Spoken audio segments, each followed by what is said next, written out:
എല്ലാ കൊച്ചുകൂട്ടുകാർക്കും കിളിക്കൂടിന്റെ ഇന്നത്തെ എപ്പിസോഡിലേക്ക് സ്വാഗതം. കൂട്ടുകാരെ, നിങ്ങൾക്ക് എല്ലാവർക്കും സുഖമല്ലേ? എങ്കിലമ്മില്ല, നമ്മൾ കൂട്ടുകാർക്ക് ഇന്നത്തെ കിളിക്കൂടിന്റെ സെഗ്മെന്റുകളെല്ലാം പരിചയപ്പെടുത്തി കൊടുക്കൂ. ഓക്കെ, ആദ്യത്തെ സെഗ്മെന്റ് ആണ് കൃഷിപ്പാടം.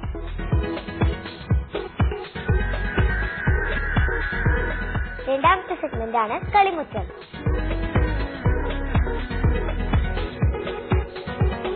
മൂന്നാമത്തെ സെഗ്മെന്റ് ആണ് അന്നമ്മളും കാവലമാരാവിയും.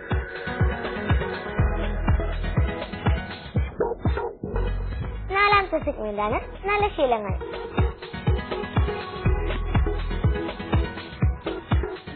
ആദ്യത്തെ സെഗ്മെന്റ് ആണ് കൃഷിപ്പാടം. ഇന്ന് കൃഷിപ്പാടത്തിൽ നമ്മളെ എന്തായിരിക്കും കൃഷി ചെയ്യാൻ പഠിപ്പിക്കാൻ പോകുന്നത്? നമുക്കൊന്ന് കണ്ടിട്ട് വന്നാലോ? കൃഷിപ്പാടം.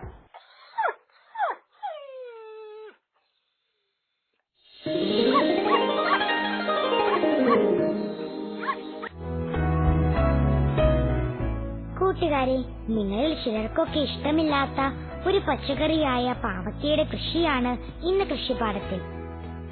പലതരം പാവലുകളുണ്ടെങ്കിലും നല്ല ഇനങ്ങൾ പ്രിയ, പ്രീതി, പ്രിയങ്ക എന്നീ ഇനങ്ങളാണ്. മുളയ്ക്കാൻ അല്പം പ്രയാസമുള്ള പാവൽ വിത്തുകൾ നടുന്നതിന് ഏകദേശം 10-12 മണിക്കൂർ മുമ്പ് വെള്ളത്തിലിടണം. മണ്ണിലെടുത്ത തടത്തിലോ കൂടിലെ മണ്ണിലോ ആവശ്യത്തിന് ജൈവവളം ഇട്ടതിനു ശേഷം മണ്ണൊന്ന് ഇളക്കി കൊടുക്കണം. ഇനി വിത്തിടാം.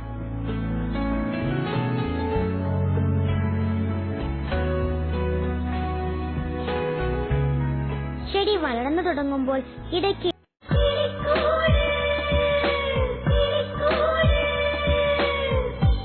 കൂട്ടുകാരെ, നിങ്ങൾക്കെല്ലാവർക്കും ഇന്നത്തെ കൃഷിപ്പാടം ഇഷ്ടമായില്ലേ? നിങ്ങൾ എന്തായാലും വീട്ടിൽ ട്രൈ ചെയ്ത് നോക്കണേ.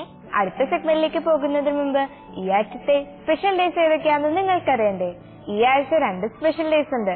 അതിൽ ഏറ്റവും പ്രധാനപ്പെട്ട സ്പെഷ്യൽ ഡേ ആണ് ഇൻഡിപെൻഡൻസ് ഡേ. അതെന്നാന്ന് ഞാൻ നിങ്ങൾക്ക് പറഞ്ഞു തരേണ്ട ആവശ്യമില്ലല്ലോ. പിന്നെ രണ്ടാമത്തെ സ്പെഷ്യൽ ഡേ ആണ് മലയാള വർഷാരംഭം. അത് ഓഗസ്റ്റ് 17-നാട്ടോ. ഇതിന്റെ വിശേഷങ്ങൾ നിങ്ങൾക്കറിയണ്ടേ? അത് ഞങ്ങൾ വഴിയെ പറഞ്ഞു തരാം. അതിനു മുമ്പ് നമുക്ക് അടുത്ത സെഗ്മെന്റിലോട്ട് പോകാം. അടുത്ത സെഗ്മെന്റ് ആണ് കളിമുറ്റം. ഇന്ന് വരെ നമ്മളെ എന്തായിരിക്കും പഠിപ്പിക്കാൻ പോകുന്നത്? നമുക്കൊന്ന് കണ്ടു നോക്കിയാലോ? കളിമുറ്റം.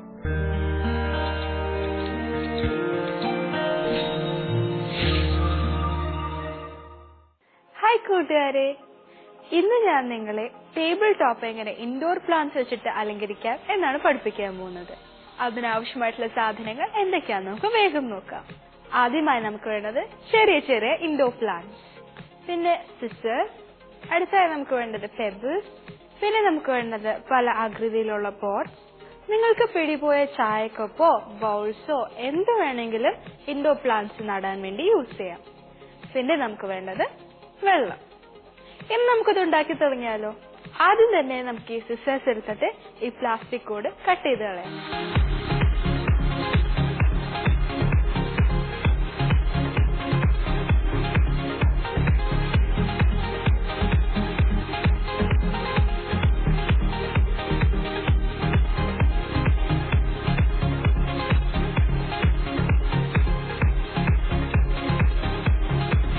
ഇനി നമുക്ക് ഈ ചെടി പോട്ടിലേക്ക് ഇറക്കി വെക്കാം.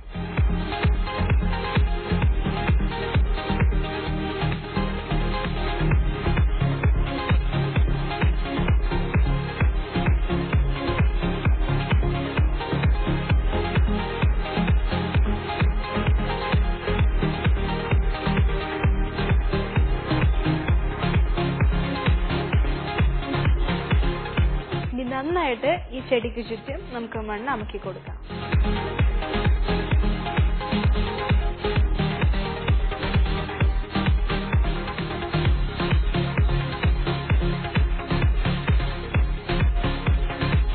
ഇനി നമുക്കിതിന് മുകളിൽ പെബിൾസ് ഇടാം.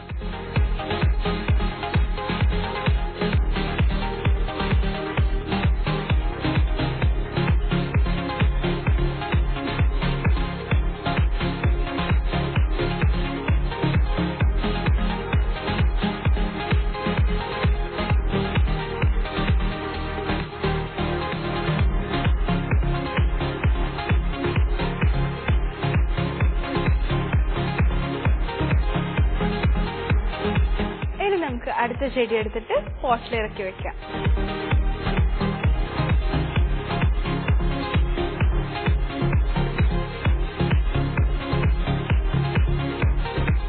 നമുക്കിത് പോട്ടിലേക്ക് വെക്കാം. നമുക്ക് ആദ്യം തന്നെ പോട്ടിൽ മണ്ണ് നിറയ്ക്കാം.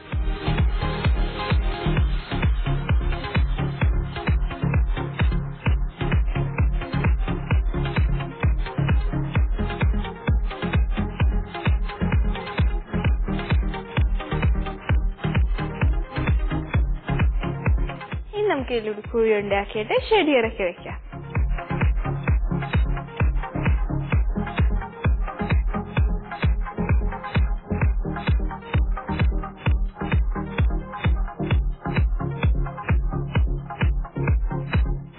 ഇനി നമുക്ക് നേരത്തെ പോലെ തന്നെ പെബിൾസ് നിറയ്ക്കാം.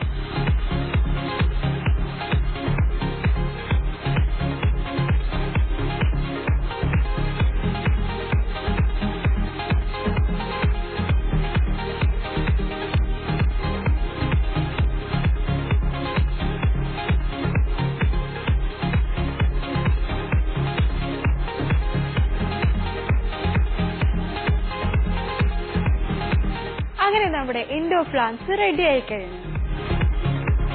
പിന്നെ ഇതിനെ കെയർ ചെയ്യാൻ വേണ്ടി കുറച്ച് ടിപ്സ് ഒക്കെ ഉണ്ട്. ആഴ്ചയിൽ ഒരു ദിവസം മാത്രമേ ഇതിന് വെള്ളം കൊടുക്കാൻ പാടുള്ളൂ, അതും 1 ടീസ്പൂൺ മാത്രം.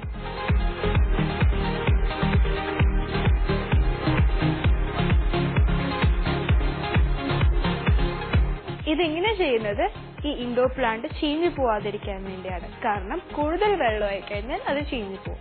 പിന്നെ ഒരാഴ്ച കൂടുമ്പോൾ ഇതിനെ വെയിൽ കൊള്ളിക്കുന്നത് ഇതിന്റെ പച്ചപ്പ് നിലനിർത്താൻ വേണ്ടി നല്ലതാണ്. അപ്പൊ കൂട്ടുകാരെ, ഈ ഇൻഡോർ പ്ലാന്റ്സ് എന്തായാലും നിങ്ങൾ സെറ്റ് ചെയ്തിട്ട് നിങ്ങളുടെ ടേബിൾ ടോപ്പ് അലങ്കരിക്കുമല്ലോ.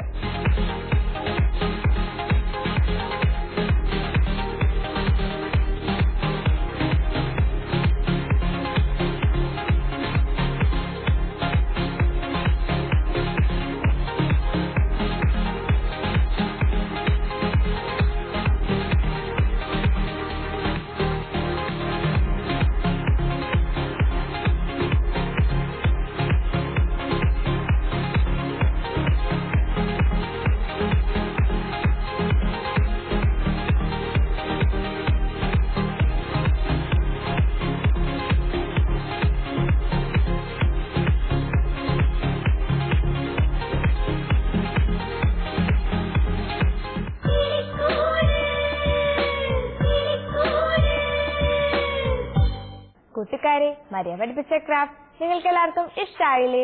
ഇത് നിങ്ങൾ എന്തായാലും വീട്ടിൽ ട്രൈ ചെയ്ത് നോക്കണം. കൂട്ടുകാരെ, സ്വാതന്ത്ര്യദിനത്തിനെ പറ്റി നിങ്ങൾക്ക് അറിയാൻ പാടില്ലാത്ത കാര്യങ്ങൾ ഒരുപാടില്ലേ? അതൊക്കെ നിങ്ങൾക്ക് അറിയണ്ടേ? എങ്കിൽ നമുക്കൊന്ന് കണ്ടു നോക്കിയാലോ?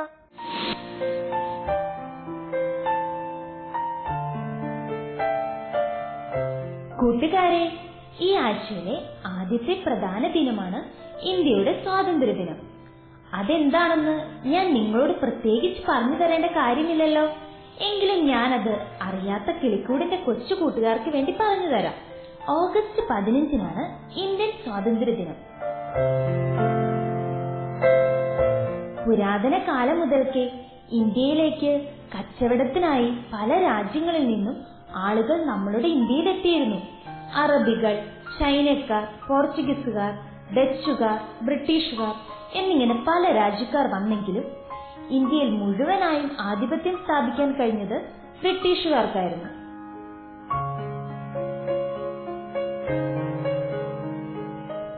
ഇന്ത്യക്കാരെ മുഴുവൻ അടിമകളായിട്ടാണ് ബ്രിട്ടീഷുകാർ കണ്ടിരുന്നത്. തങ്ങളുടെ ഇഷ്ടത്തിനനുസരിച്ചാണ് അവർ ഇന്ത്യയെ ഭരിച്ചിരുന്നത്. ഒട്ടനവധി കഷ്ടതകൾ ഇന്ത്യക്കാർ അനുഭവിച്ചു പോന്നു.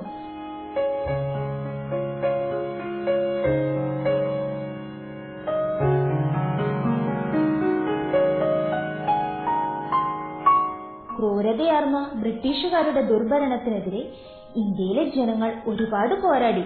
മഹാത്മാഗാന്ധി ആയിരുന്നു അതിന് ആദ്യം മുന്നിൽ നിന്നിരുന്നത്.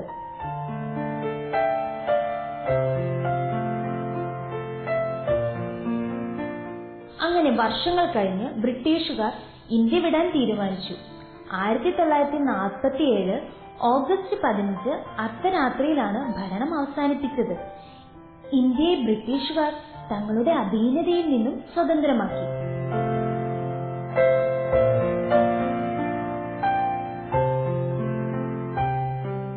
സ്വാതന്ത്ര്യം നേടിയതിന്റെയും 1947 ഇന്ത്യ ഒരു സ്വതന്ത്ര രാജ്യമായതിന്റെയും ഓർമ്മയ്ക്കായാണ് എല്ലാ വർഷവും ഓഗസ്റ്റ് 15 ഇന്ത്യയിൽ സ്വാതന്ത്ര്യ ദിനമായി ആചരിക്കുന്നത്. അന്നേ ദിവസം രാജ്യത്ത് ദേശീയ അവധിയാണ്. മാത്രമല്ല, രാജ്യത്തുടനീളം അന്നേ ദിവസം ഇന്ത്യയുടെ ദേശീയ പതാക ഉയർത്തും.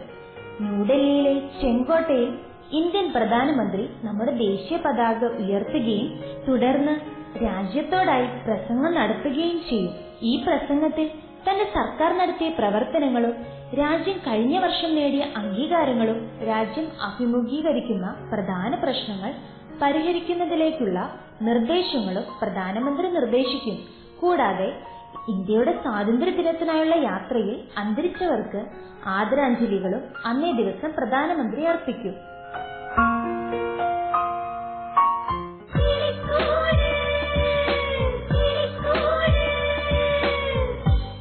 കൂട്ടുകാരെ, എങ്കിൽ നമുക്ക് അടുത്ത സെഗ്മെന്റിലേക്ക് പോയാലോ? അടുത്ത സെഗ്മെന്റ് ആണ് അന്നമോളും കാവൽ മാലാഖയും. ഇന്ന് അന്നമോളുടെ സംശയം എന്തായിരിക്കും? നമുക്കൊന്ന് കണ്ടു നോക്കിയാലോ? അന്നമോളും കാവൽ മാലാഖയും.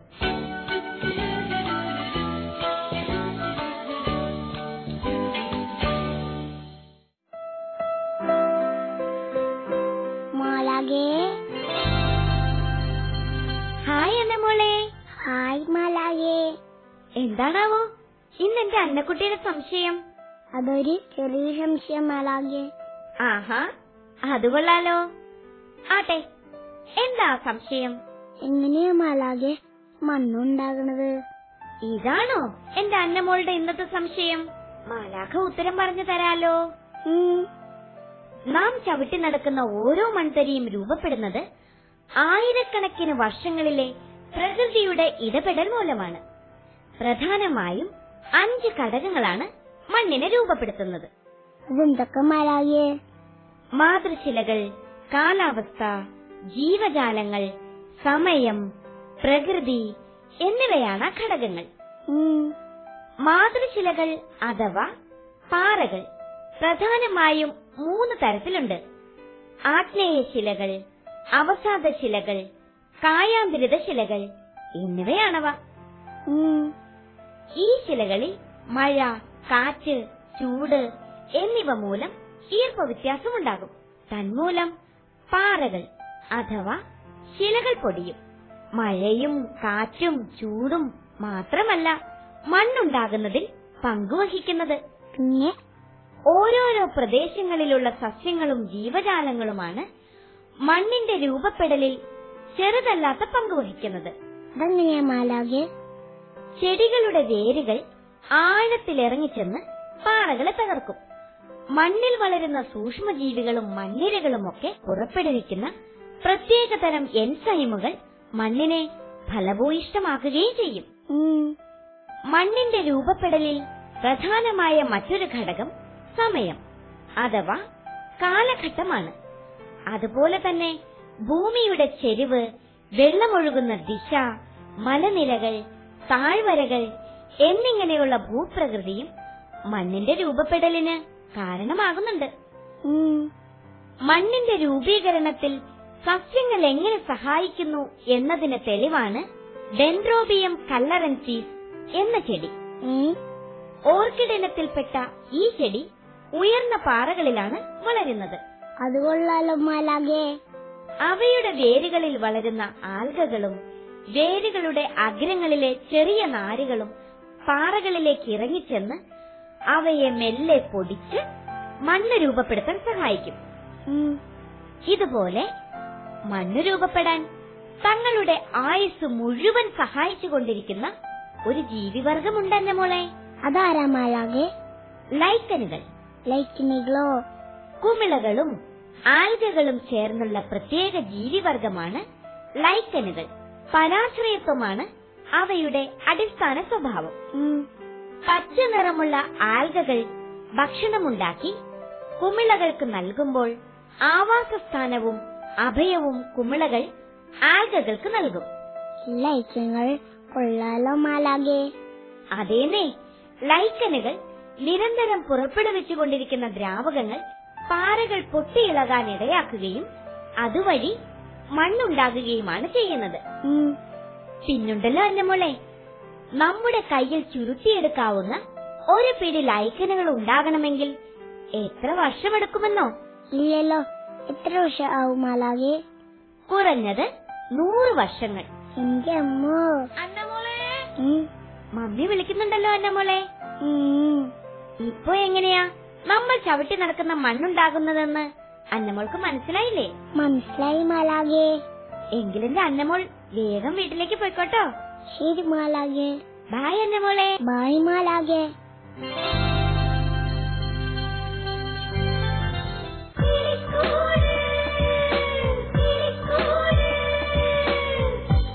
കൂട്ടുകാരെ, അന്നമോളുടെ സംശയം കാരണം നിങ്ങൾക്ക് കൂടുതൽ കാര്യങ്ങൾ അറിയാൻ സാധിച്ചില്ലേ? എങ്കിൽ നമുക്ക് നമ്മുടെ അടുത്ത സെഗ്മെന്റിലോട്ട് പോകാം. അടുത്ത സെഗ്മെന്റിലേക്ക് പോകുന്നതിന് മുമ്പ് ഈ ആഴ്ചത്തെ മറ്റൊരു സ്പെഷ്യൽ ഡേ ഏതാണെന്ന് നോക്കാം. മലയാള വർഷാരംഭം അഥവാ കർഷക ദിനം. ഓഗസ്റ്റ് 17-നാട്ടോ ഇത്. ഇതിന്റെ വിശേഷങ്ങൾ നമുക്ക്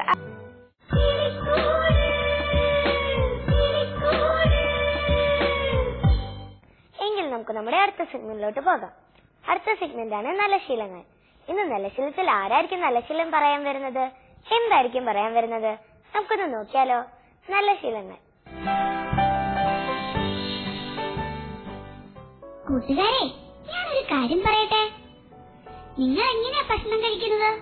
കഴിച്ചു വരികയാണോ? എങ്കിലിനി അങ്ങനെ നിങ്ങൾ ചെയ്യരുത്. നല്ലൊരു ഈറ്റിംഗ് ഹാബിറ്റ് എന്റെ കൊച്ചു കൂട്ടുകാർ വളർത്തിയെടുക്കണം. സ്പീഡ് കുറച്ച് ചവച്ചരച്ച് വേണം ഭക്ഷണം കഴിക്കാൻ. പിന്നെ കഴിക്കുന്നതിനിടയിൽ വേസ്റ്റ് ഉണ്ടായാൽ പാത്രത്തിന്റെ സൈഡിൽ വെക്കുകയോ വേസ്റ്റ് പാത്രത്തിൽ ഇടുകയേ പാടുള്ളൂ. അല്ലാതെ മേശമേൽ വേസ്റ്റ് ഇടരുത്. മാത്രമല്ല, ഭക്ഷണം കഴിക്കുന്നതിനിടയിൽ പാത്രത്തിൽ നിന്നും മേശയിലേക്ക് ഭക്ഷണ സാധനം വീഴ്ത്തുകയും വരുത്. ഇനി മുതൽ കിളിക്കൂടിന്റെ കൊച്ചുകൂട്ടുകാർ നല്ല ഈറ്റിംഗ് ഹാബിറ്റിന് ഉടമകളായി തീരണം. ഞാൻ പറഞ്ഞത് മനസ്സിലായോ കൂട്ടുകാരെ?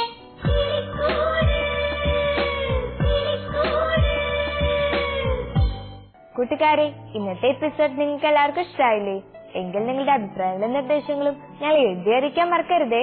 അതിനായി ഞങ്ങളുടെ address: the producer, Kilikkoodu, divine vision, divine retreat centre, Muringoor PO, Chalakudy, pin 680309, phone 8606460033, kilikkud@gmail.com. കൂട്ടുകാരെ, ഇന്നത്തെ ഈ എപ്പിസോഡ് നിങ്ങൾക്ക് എല്ലാവർക്കും ഇഷ്ടമായില്ലേ? എങ്കിൽ ഇതിലും നല്ലൊരു എപ്പിസോഡുമായി ഞങ്ങൾ അടുത്ത ആഴ്ച വീണ്ടും വരും. അതുവരേക്കും ബൈ.